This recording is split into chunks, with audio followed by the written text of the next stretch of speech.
This is You're in the Right Place podcast with your host, me, Ebony Kira.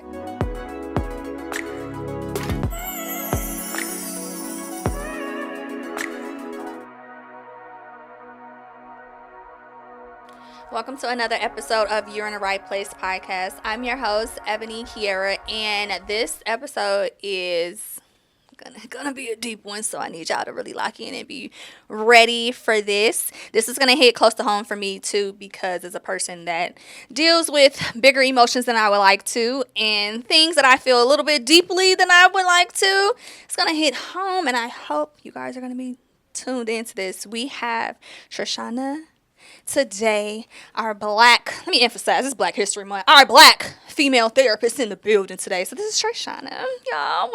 Hi.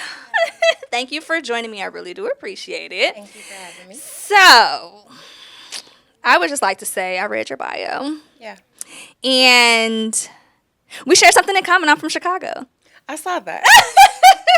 I was like, she really in the right place now, because now, right? You know, the Midwest girlies have clocked into the building, because Chicago girls do it better. I'm sorry, I don't mean clock nobody else's tea, but we do. All right, so introduce yourself for those that do not know you, and just a little bit of a background. Yes, I am TraShona. I go by TraShona Aleece.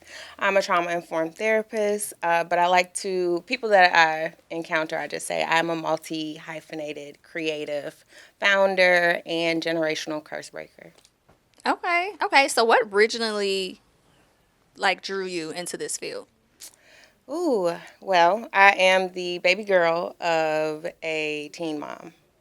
So growing up on the west side of Chicago with a teen mother, I got to witness a lot of things firsthand, and a lot of things that just didn't make sense. And I think we don't really give kids enough credit like we should, because they are so intuitive and they can feel things without maybe having the words for it. Mm-hmm. And as a child, I was just like, this don't make sense. Like, you know, a lot of things did not make sense. Mm-hmm.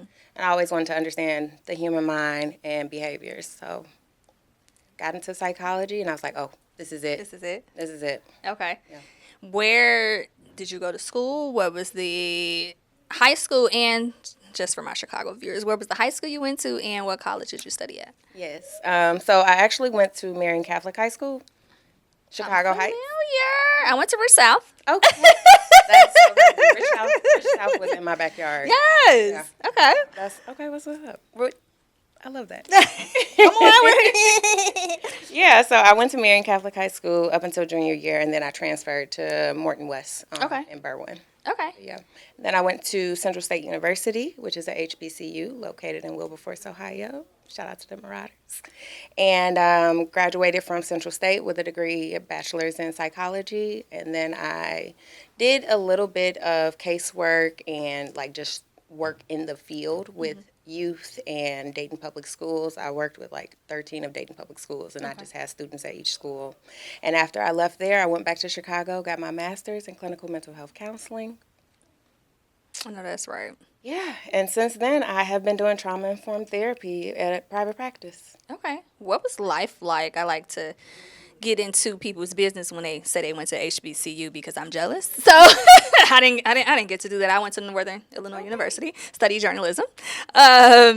What was life like at HBCU for you? Mm-hmm. You know what's so funny? Going to a HBCU was a culture shock for me. Again, I'm the youngest of the two daughters that my mom had. My sister, she grew up, she went to public school. My mom was like, you have a very spicy mouth, my daughter. I'm going to send you to private school. So I went to private school, and going to a HBCU was like the door opening for the Black Mecca. Mm-hmm. And I was just like, oh my God, it's my people. So it was just invigorating. It was inspiring. I was just like, I could do anything. So It was dope. Okay. And when you say teen mom, you're the youngest. How old was your mom? She was 14 when she had my sister. She was 16 when she had me. Okay.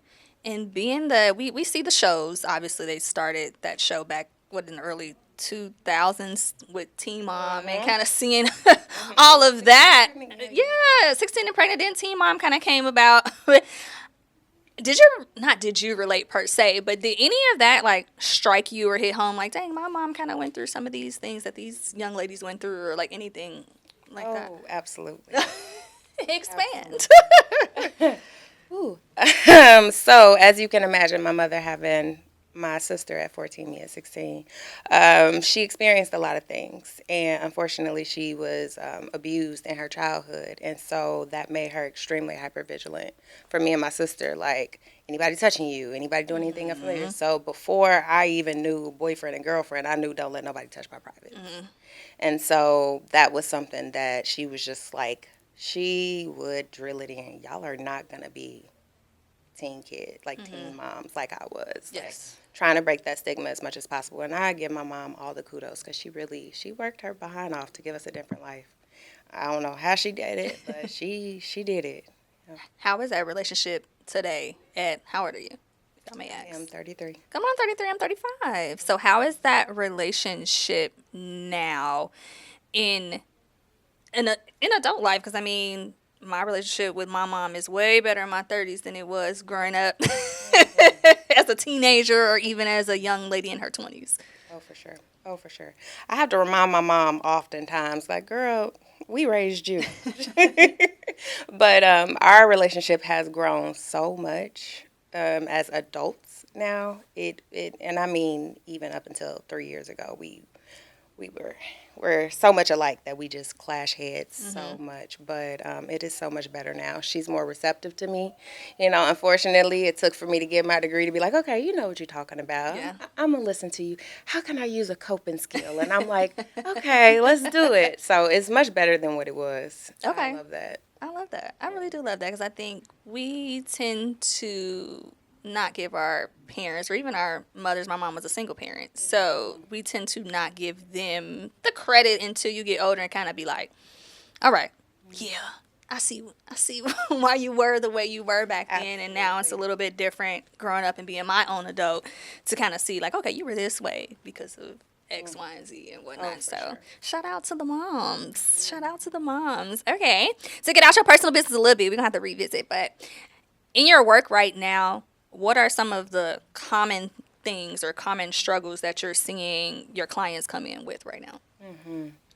There is a lot of grief, unprocessed grief, shared grief just because of the state of the world, but a lot of depression, anxiety, and perfectionism, or just high functioning individuals that are just barely making it, but they're surviving, and they think that I'm doing good enough, but you barely surviving.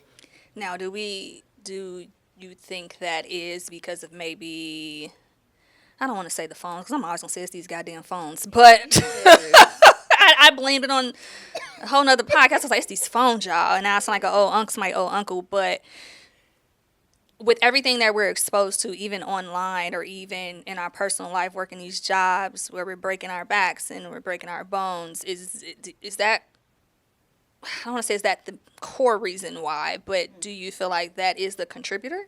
Absolutely. Absolutely. I think that definitely plays a role in just how we function as a society. It's like that mindset of like the American dream. You work hard. And I think it kind of went over a lot of people's head. Pharrell did his speech at the Grammys this past weekend, and he's like, you just got to work hard. And it's like, we're working though so hard. So hard. Like, but when is it enough? So I think that just that idea, like you got to push through, you have to work hard, is definitely something that kind of gets us caught up in trying to continue to perform. And the thing about pushing through is sometimes you push to a limit, right? And once you break that limit, I do feel like that's kind of where depression comes in. It's like, all right, kind of throw my hands up to everything. Because I mean, I've been there. I'm just like, okay, we're not doing this anymore. Yep. I don't. Yep. I'm not doing any of it actually. People think that when you get to the breaking point, that's when the depression and anxiety sets in. Nope. It was the symptoms before that. It was I'm going to snooze this alarm today. Because we wear the weight in our bodies before it ever shows up. Okay, I can. I'm a famous snoozer, actually. So we just don't make this hit home for me today, for real.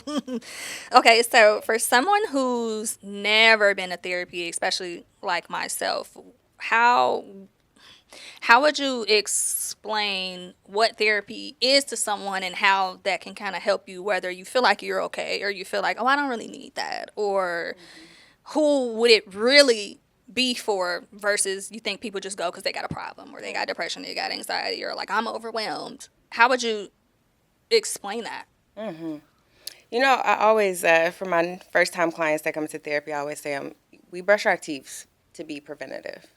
Therapy is preventative for your mental and emotional well being. So I like to kind of make that analogy in the sense of it's something that we all can benefit from. Like, you don't have to be at your breaking point to say, oh, I need to go talk to the lady. Sometimes you just need a space that's safe that you can be seen in and say, this is what I'm dealing with, and I don't know if it's right, I don't know if it's wrong, but I just need to say it, and that sometimes is just the space that people need more than anything, just to be heard and to be seen. And that's what therapy is. Okay. Okay. And for the person that feels like they don't need it, what would you say? Give me 5 minutes. That's all. My favorite. That's my favorite. Like, let's just go through this session.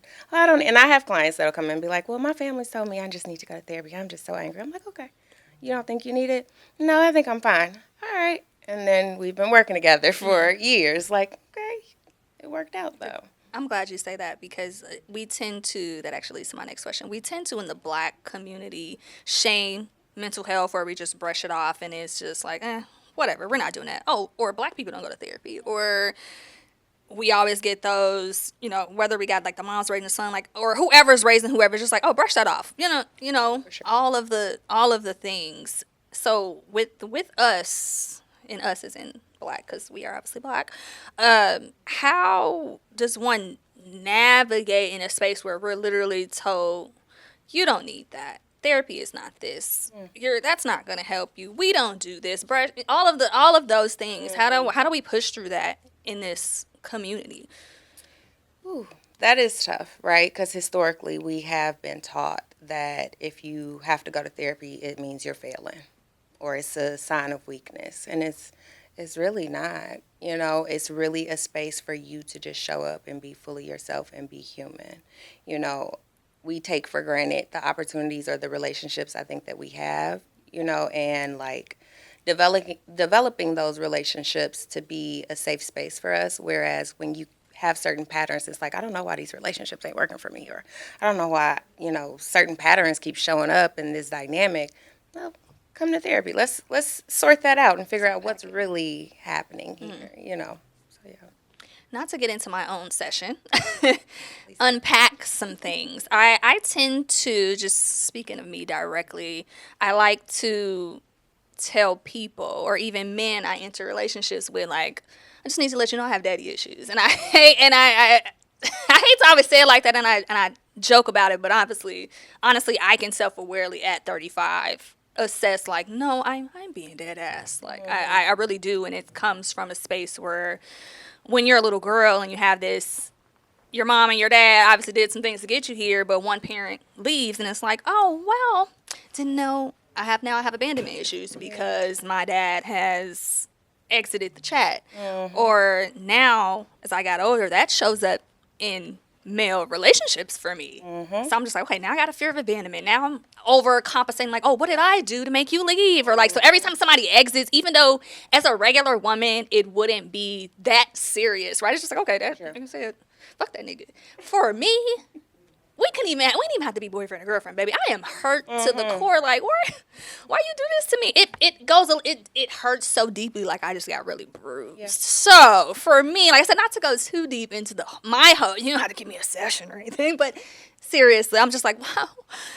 That's one of the reasons why I'm seeking therapy just as well, just to kind of better maneuver that trauma. But I'm just like, why do I feel so deeply when somebody has done me wrong, a male figure, and I'm just like, oh, wow, why am I blaming myself? You didn't do anything. You did the right thing. Or why it's just like, oh, he has to go. Why is he leaving me? Putting that on yourself, making it personal. Trying to intellectualize it, right? Make sense of it, I think. But when you don't always have the words to it, it's like, what is this? Why is it me? And I'd love to hear you saying, like, that's why I'm in therapy, to kind of unpack it and say, okay, what is happening here? Because it can get a little frustrating. Yes. And even to the point where some people overfunction and they're like, I don't want to deal with men. I don't want to be in no relationship because my father was never, around or consistent. So I just don't want to deal with men. But I think that's something that you've gotten conditioned to, and it's become a protective factor. But up until it no longer serves you, now you don't have those relationships that you desire.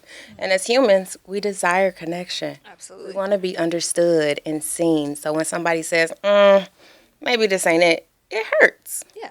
And that's okay too, to be like, dang, you left me. All right. And I didn't even do nothing. I'm just Yeah. like, what did I do? It's a very interesting thing that keeps showing up for me. And I'm just like, okay, we got to get to the bottom of this because. Are you letting yourself sit in it?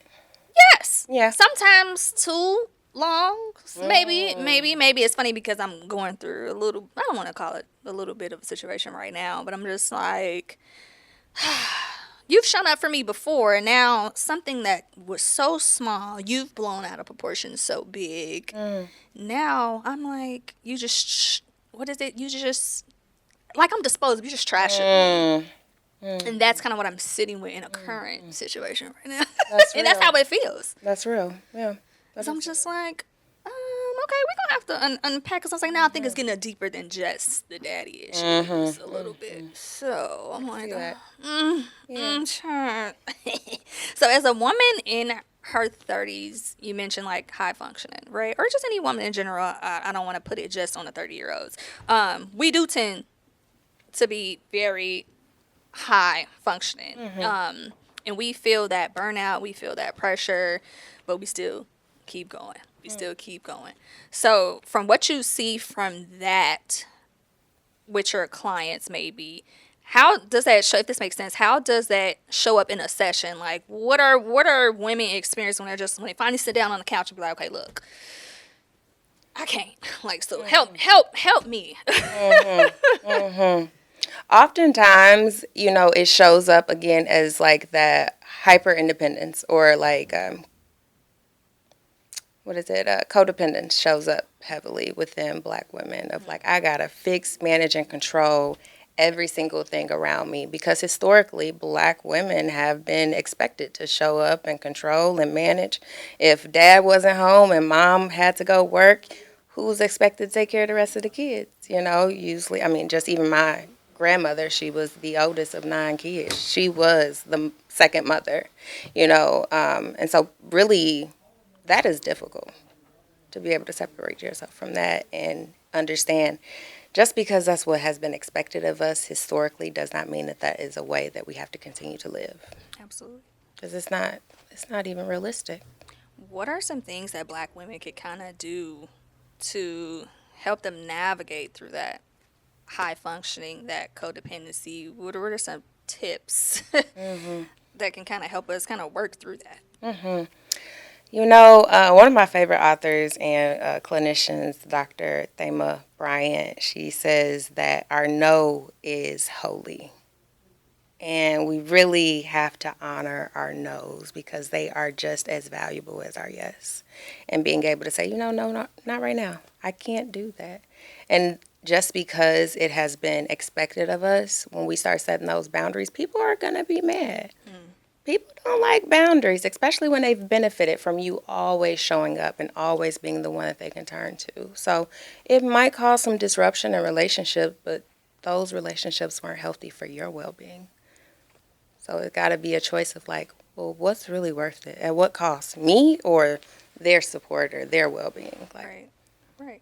Boundaries are something I'm learning as I got older. I feel like my 20s really didn't. It was just like, oh, everything is fair game, whatever. I'm showing up 100% for everybody. But you get that in the back, and it's just like, okay, wait a minute. Is someone showing up for you? Where's the reciprocation? Yeah. Where is that? Where is just okay, I've showed up for you X, Y, and Z amount of times, but yet I'm not showing up for you. You're not showing up for me in the same exact way. Absolutely. So I totally, child, I've learned. Look, you hitting the buzzer with that N-O word is as solid it's gonna get, and it's gonna make people uncomfortable for sure. Just to get a little bit more deeper, I know you said you do the trauma with your clients and all of that. Recently, I had a friend commit suicide. One of my very close brothers, somebody that's literally one of my best friends. I've known him since I was 22. Sorry. Being with suicide rates being increasing among black people around us with so much going on, and sometimes we still even avoid talking about it, or it's this stigma behind even that we can even do that act like that. And I'm not gonna lie, that has not been sitting well with me since it happened. Yeah. Here comes the tears. Yeah. The conversation is so uncomfortable. How can we spot those signs as far as showing up as friends or brothers or family members when someone is struggling, when on the outside it doesn't even look like it? One of the biggest signs is like noticing the withdrawal or isolation, right? And being able to see like, okay, you're not coming out, you're not around as much as you used to be. That, or just, just really kind of making even jokes about it. Surprisingly, you'd be surprised the number of like kind of dark jokes, and like, that's a dark joke. Wasn't thinking to take that serious, but no, that was probably serious. Another sign that we talk about is like if they start selling possessions or important property really spontaneously, like, why are you giving away your treasure chest you've had for years? And then also too, getting past the stigma. Something I hear with a lot of my clients or have experienced of people saying like, well, if I don't want to talk about it because I don't want to bring those thoughts up. Not talking about it is probably the worst thing that we can do. As like community, as friends, as peers, like ask the question, how are you feeling? Really? Have you thought about hurting yourself? Have you ever thought about stuff like that? Those questions are hard, though. are. They, people are probably like, oh, never. I mean, who's really going to probably tell you, like, oh, I thought about You'd be surprised. whatever. And with you being from Chicago, actually, that friend was DJ Commando, Landon Wallace. I figured that's what you were Shout out to talking about. DJ Commando. Yeah. My brother. R.I.P. Man, Yeah. such a good guy. All around. Special, smile. The community loved him. So shout out to DJ Commando, Power 92, all his family that was able to open up and share to us that that's what he was dealing with. And as a friend coming from a decade, I've known Landon for, I'm so calling by his stage name. Yeah. I've known Landon for probably over a decade. And getting the news was extremely hurtful. And just knowing somebody just could do that act, it still kind of be like, I'm kind of angry. Talk about it. It's kind of angry because I'm just like, man, Why you ain't come to me? why you ain't say anything? Even though, it's hard to kind of show it for people when you live out of state now. Obviously, I don't live there no more. And you get those, oh, I could have checked in a little bit more. Or, oh, you could have picked up the phone. We talk on Instagram. We, do this. And I had just seen him over the summer last year. And I would have never thought to ask him, was he okay? Yeah. I mean, in a general conversation, it's like, okay, you good? I see you today. But he was working. So, DJ mode. So I was just like, man, to get the call. And I didn't even get the call. I had to call because people were blowing up my phone. And I'm just like, they're like, I'm sorry. I'm like, I don't even know what's happening. It's midnight in Atlanta, probably 10, whatever over there. But just to kind of know what kind of person he was, and I'm just like, man, you leave us like this? That's hurtful too. And I know we kind of all ask those questions when someone does a particular act like that. It's asking those questions like, could we have shown up better for you? Do you know you were loved? That's kind of what I struggle with too. Like, does he know we loved him? And I'm sure people echoed that of like, I don't think he realized how much he was loved. Like, oftentimes we don't, just even as a survivor of, a suicide attempt myself, like, there's nothing that anybody could do to stop that action.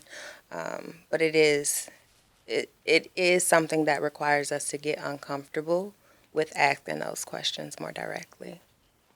Okay. Okay. And again, in loving memory of my friend, Yes. I miss Commando so much, and it's crazy to not ever be able to walk in a party or an event and see that That amazing energy, that face, that smile. energy, that's the Yes. smile. I'm sure he's known for the smile, the laugh. I've seen that journey of his being 22, 23, starting off at parties, then becoming this basically world famous DJ, Chicago Bulls, the Cubs, like just everything. I admired his work ethic. Kind of comes into that hyper overdrive thing. He worked a lot, and I just, Exactly. oh my god, I used to always tell him like, you don't sit down. You don't want to just take a breather for a second. You're working from sun up to sundown. So, yes, my Going back friend. to that push statement that you said earlier of us getting that message. Just keep pushing, just keep going. You hyper functioning all right in the workplace, but how are you really in the soul place? And shout out to his family for handling that so well, so well. I personally don't know how they could have done it. So shout out to the Wallace family for that. Okay. How do I knew I was gonna do that today. Thank you for your transparency. Yes. How do unaddressed trauma, stress, and generational no expectations show up in us, Black adults? Hypertension, overfunctioning in every role possible, trying to be everything for everybody. That depression, anxiety, that's how it shows up in us. And oftentimes, too, our bodies will stop us before we really take the weight of, like, oh no, I need to sit down. I need to sit down.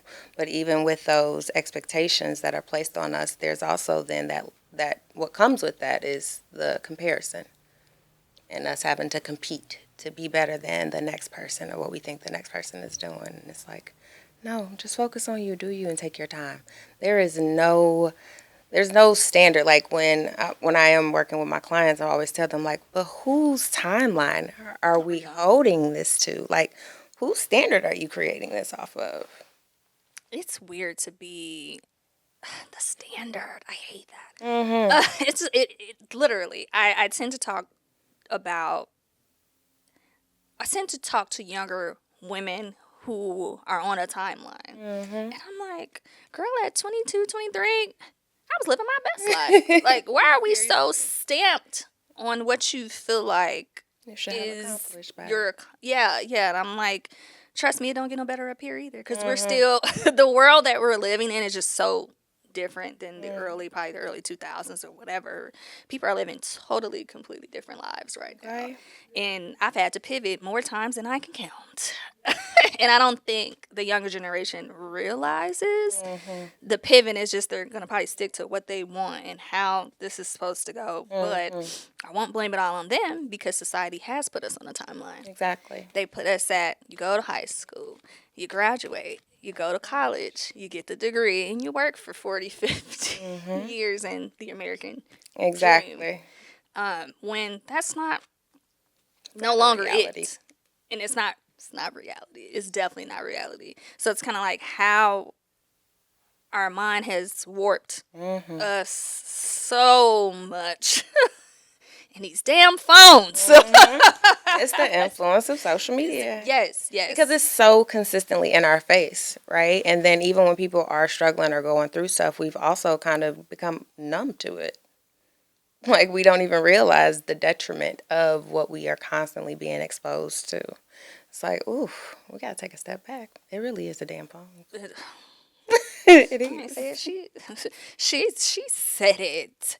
Now the unplugging thing. I want to just kind of ask you tips from that, because we are getting exposed to so much stuff, even stuff that has nothing to do with us. We live on this earth and in the United States of America, but things that are happening so often, and it's pushing.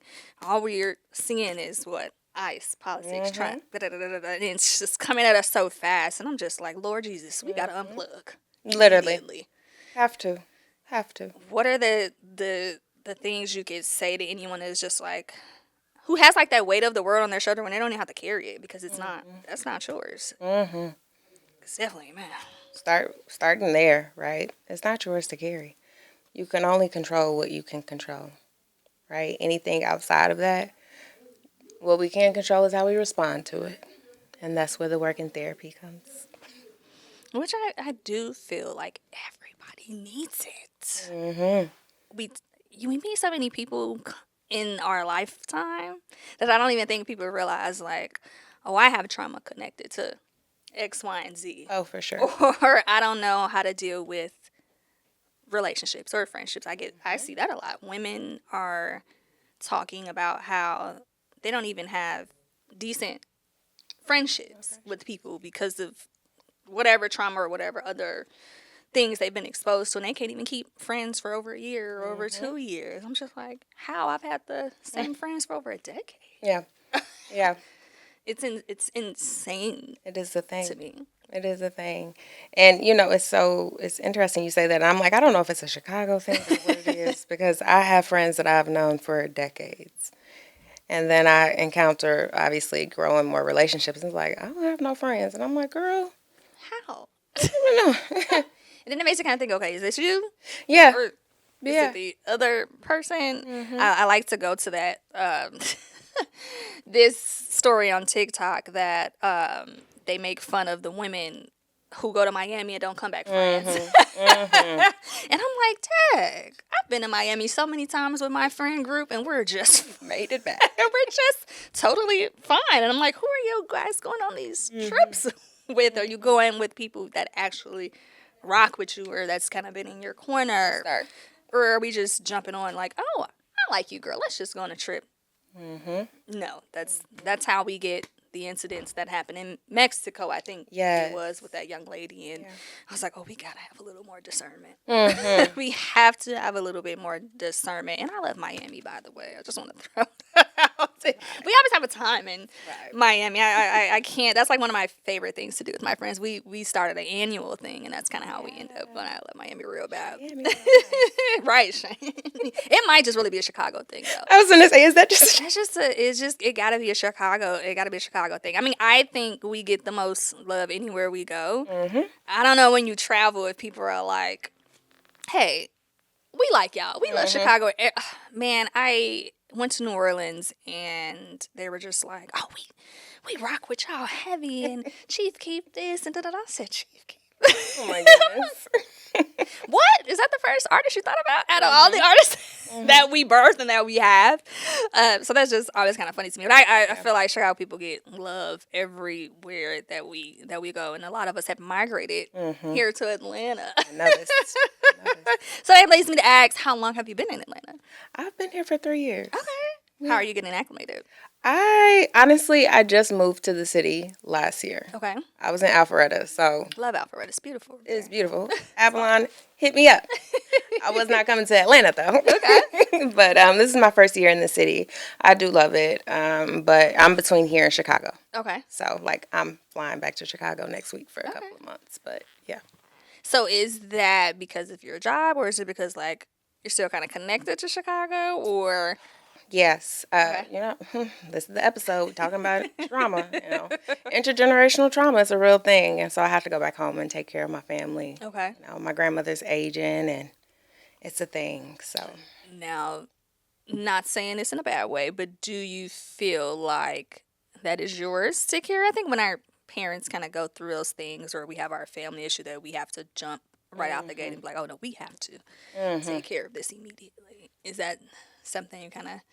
Absolutely. Okay. I am the baby, okay? And I'm a firecracker. That is not my job. Okay. But my grandmother raised me. Okay. I look at her like she's my mom. Unfortunately, her and my mom don't have a good relationship. Okay. We were talking about earlier, the things where I've kind of grown. It took for me to go to school to be able to accept my mother for the things that she did in my childhood. But my grandmother was really abusive and neglectful to my mom. So my mom's like, I'll be around, but I'm going to take care of that lady. And so that's where I come in with like just my education and just being like, okay, Gotta mediate. Okay. You know, like I said, I'm a generational curse breaker at this point. So we changing the dynamic of a lot of things. Speaking of generation curse breakers, Mm-hmm. how do you feel about being that person to just deny all the odds? In your case, between how you were raised, going away to school. I mean, I was probably the first generation person to go to college as well in my family. So I have a quite large family. Yeah. So just, how does that even feel to be like, ugh? It's a lot. It is a lot, but I wear it well. You know, as a trauma survivor, you know, even being a trauma therapist, people are like, "How can you?" That's a lot of drama, and I'm just like, you know, I really enjoy it. It really inspires me, and it doesn't drain me. But when it comes to your own family, it's a different type of beast. And so I think what allowed me to feel more comfortable in my role with that is my sister. Actually, she thanked me actually a couple months ago, like last year. She was like, if you hadn't, you know, been while you were learning and getting your like your education about just how things were in the family and things that were just not okay, I don't think I ever would have saw what was wrong in the family. So I'm like grateful that you got that education and you brought it back and you're like, no, this stops here. Because I'm ruining family Thanksgiving. That's trauma. Let's unpack that. You know, Unpack it. My mom's like, no, we're eating. No, let's unpack it. that actually was my next thing. I was going to be like, so how does Thanksgiving work at the table? Like, are you unpacking everybody's trauma? Are we assessing things? Are we just, everybody's annoyed? Like, girl, not today. We're not doing this right now. Listen, I'm going to call a spade every time. I'm going to call a spade, and I'm going to set a boundary. Everybody's going to be very clear on it. Like, we're not doing that here. Okay. They don't like it, but they respect me. So they like, we get it. Oh, come on, we love the family that could respect. I love that. Child, I just know my family could have used it. Every single last one of them. I be trying to get my mom. Oh my God, my mom is We're raising our parents. literally. I can't even get her to take a trip. I said, oh, you're stuck in your ways. I can't even get you to go out of your city. Why is this such a task, ma'am? I done said I'd pay for it. She's like, girl, I'm not getting on no boat. Girl, I'm not getting on no plane. You know, it took my sister to graduate from FAMU to get her on a plane and go to the graduation. When she said 50 million times she won't go, and I said, I need you to lock in. You're going to this little girl's graduation, and you're going to like it. She's graduating from a HBCU at the top of her class and getting a bachelor's. I need you to lock in. Yeah. We're going. And you're rebringing everybody, okay? So literally, we're raising our parents. So she's like, I felt like it was me. It wasn't my sister. I felt like it was me who was just like, all right, let me listen to the eldest daughter. Like, let me just give her let her go, child. And if I could have filmed this trip...